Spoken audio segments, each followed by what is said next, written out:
Hello, my name is Ash, a counselor in training. This is my Relatable study podcast for individuals who need help studying for their NCE, CPCE, and other related counseling exams. I'm going to go through many questions from multiple resources and make the answers relatable to both you and me. So get your listening ears on and let's get studying. A counselor finds herself feeling very angry towards a client whose physical appearance and manner remind her of her abusive father. What is she experiencing? A. Countertransference. B. Transference. C. Displacement. D. Projection.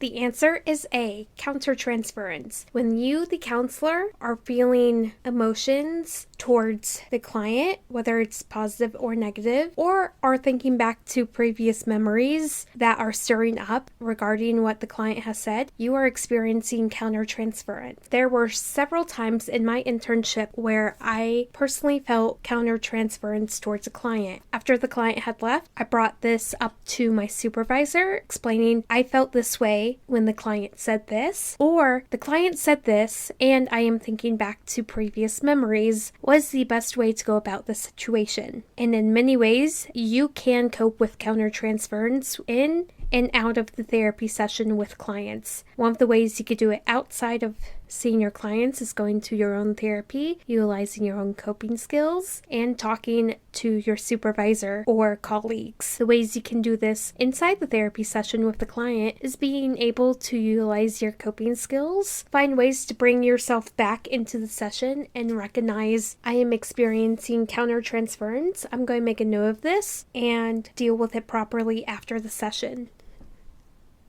Your client with Alzheimer's dementia has achieved the majority of her treatment goals, but her memory remains impaired. What is your best response? A. Terminate counseling as memory impaired is beyond your scope. B. Continue counseling and target her memory issues. C. Continue counseling and renew your prior goals. D. Refer her to a specialist who can address her memory concerns.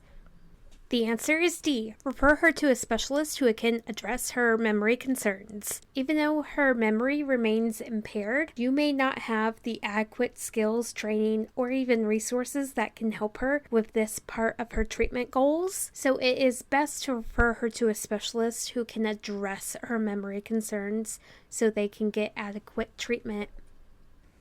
The word ethology, which is often associated with the work of Konrad Lazarus, refers to A. Piaget's famous case study methodology, B. The study of animals' behaviors in their natural environments, C. Studies on monkeys raised in Skinnerian air cribs, D. All of the above.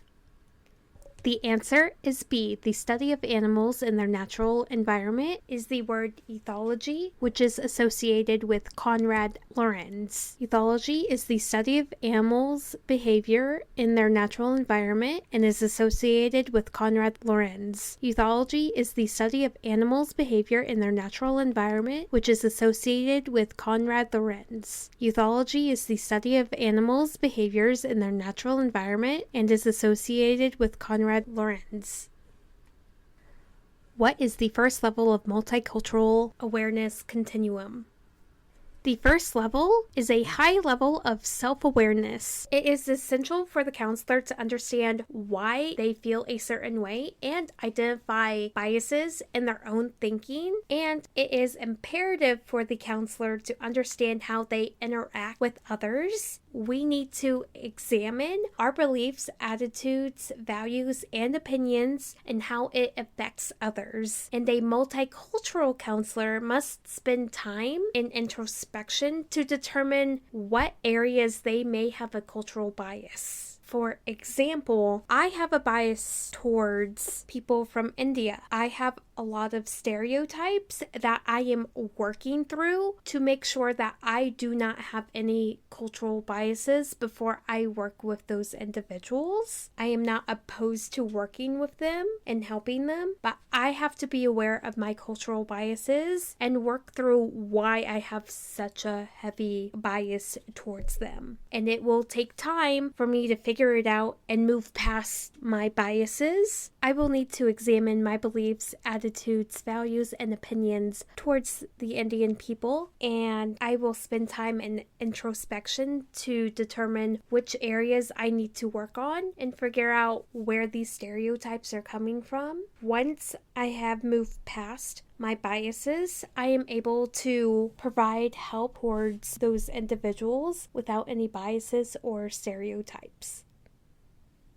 Social anxiety disorder is characterized by intense anxiety in social situations and the fear of A. Having an unexpected panic attack, B. Being laughed at for perceived disfigurements, C. Scrutiny or judgment by others, D. Not having a route of escape in a crowd.